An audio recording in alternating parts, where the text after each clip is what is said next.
One of my most vivid memories is the first time I held my child. My first daughter was born under strange circumstances. Her heart rate dropped very suddenly, and I went in for an emergency C-section. And I remember thinking at that moment when they said we have to get her into surgery right now, I closed my eyes and I just let it all go. And I asked God to protect my baby because I would do anything for her. I had an allergic reaction to something that they used during the surgery and was giving a large dose of Benadryl and slept very heavily until around midnight. And then I remember the phone ring.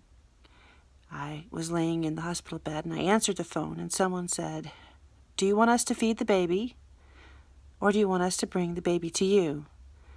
I was still very muddled and I said, "Well, you can go ahead and feed the baby." And I hung up the phone. And as soon as I did, I realized they were talking about my baby. And I did not know how to get back to the nursery number. And I was horrified thinking that I had told them to feed my baby and I was the one who was supposed to feed my baby. And it was sort of heartbreaking that I couldn't find a way to get to her. But shortly thereafter, someone did come to the room because I could hear coming down the hall someone hollering. And I said, "I hope that's my baby. I bet that's my baby." And they came in and it was my baby. And they gave her to me. And I remember that first moment holding her, the weight of her and how she felt in my arms and how she sounded, and the first time we nursed, and how excited I was that this was my child and I was introduced to my child.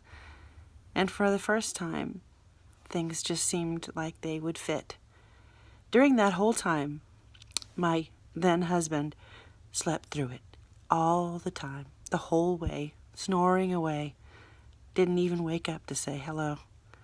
I should have known that that was going to be the way that it was, because it was the entire time. And even though we divorced, we are friends, and he's better dad now than he was then. But I don't think I would trade a single second of that first meeting with my baby. And I was kind of glad he was asleep. No one was there to bother us as we bonded and said hello for that first time. And that's a pretty vivid memory for me.